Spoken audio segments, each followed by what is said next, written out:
Je suis Coucou toi, je sais pas comment mettre mes bras. Coucou toi, je suis Lucie, rédactrice beauté pour le magazine Mademoiselle.com et aujourd'hui j'ai parlé d'un truc qui me touche personnellement parce que je l'ai vécu pendant 3 ans, la relation à distance.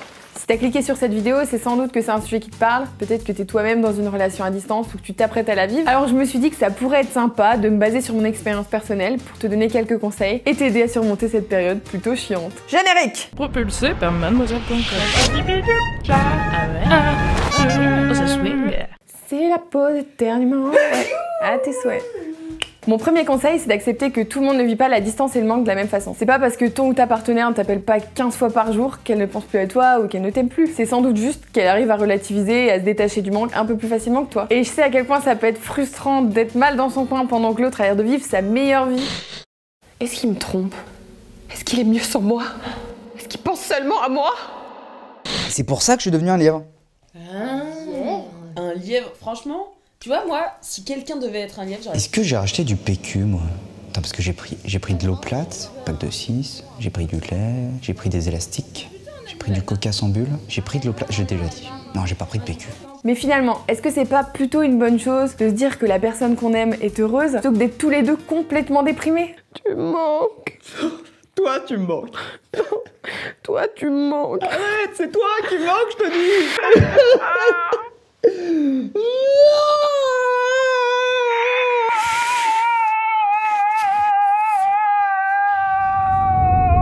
Mon deuxième conseil, ce serait de toujours avoir un objectif. C'est-à-dire de toujours savoir quand sera la prochaine fois que vous vous voyez. Je pense que c'est très difficile de vivre sereinement en n'ayant aucune idée de quand tu reverras la personne que t'aimes. En plus, toi-même tu sais que la procrastination a tendance à te faire repousser les choses. Alors plutôt que d'attendre le dernier moment pour prendre tes billets de train, je vous conseille pendant que vous êtes encore ensemble de planifier votre prochain voyage chez l'un ou chez l'autre. Tu verras, c'est vachement plus facile de tenir le coup quand tu sais qu'il te reste exactement 13 jours, 6 heures et 12 minutes avant de revoir ton cœur love. En vrai, ça reste chiant, mais au moins tu sais quand tu le revois. Ok, plus que 15 jours, 7 heures, 27 minutes, 50 secondes, 55 secondes, 54 secondes, 53 secondes, 51 secondes. Tu me manques. Troisième conseil, intéresse-toi à l'autre. Par moments, tu auras l'impression que vos vies n'ont plus grand chose en commun, que tu ne sais pas ce qu'il ou elle fait de ses journées, voire que vous ne vous connaissez plus. C'est normal, c'est hyper dur de garder contact avec le quotidien de l'autre puisque t'es pas avec lui pour le vivre. Pour éviter de devenir deux personnes qui n'ont plus rien à se dire parce qu'elles vivent des choses trop différentes, c'est important de continuer à raconter sa vie à l'autre. Littéralement. Je voulais manger avec les filles et puis déjà elles pouvaient pas parce qu'elles avaient cours de je sais pas quoi, bref ça m'a saoulée donc je me suis dit tu sais quoi, je vais aller au Crous manger un panini au poulet, sauf qu'en fait ils avaient plus de frites pour aller avec les panini donc j'ai dit bah, c'est pas grave, je vais prendre juste un panini au poulet. Mais qu'est-ce qu'ils ont fait? Ils ont mis seulement 2 bouts de poulet dans mon panini, ça m'a trop saoulée. J'étais là, sérieusement vous pouvez pas faire ça, enfin pour moi c'était le highlight de ma journée, j'étais censée avoir un panini avec plein de poulet dedans, plein de fromage et tout, non, il y avait quoi? Juste du pain et du poulet, 2 bouts de poulet. J'étais là mais vous pouvez pas me faire ça, j'ai pas beaucoup de poulet, pas de frites.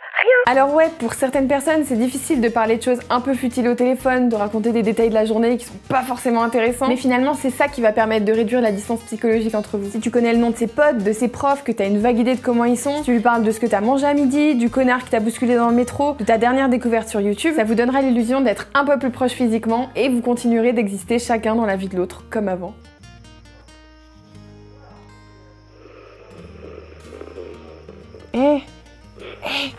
Tu ronfles. Hein? Tu ronfles.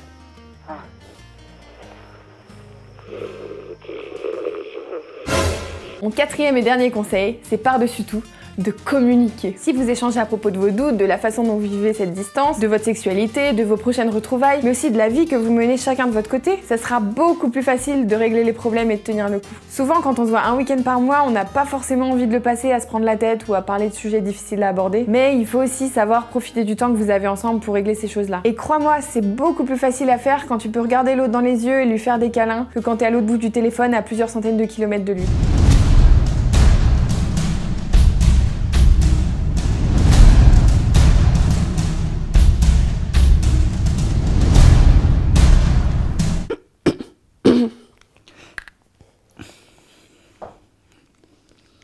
Dans tous les cas, dis-toi bien qu'il n'y a aucune raison pour que ça se passe mal si vous prenez le temps de communiquer et si vous vous faites confiance. Bien sûr, chaque relation est unique et tous ces conseils s'appliqueront peut-être pas à ton cas, mais j'espère au moins que ça te donnera quelques pistes pour améliorer la situation si la distance pèse vraiment trop sur ton couple. Je suis certaine que tout va bien se passer pour toi. Je t'invite à envoyer cette vidéo à la personne qui partage ta vie si elle est loin de toi ou à tes potes qui vivent une situation similaire pour leur donner du courage. On va pas se mentir, la distance c'est chiant, mais l'avantage c'est que ça s'arrête au bout d'un moment. Allez, je te fais des gros bisous, like cette vidéo si elle t'a plu. Bye!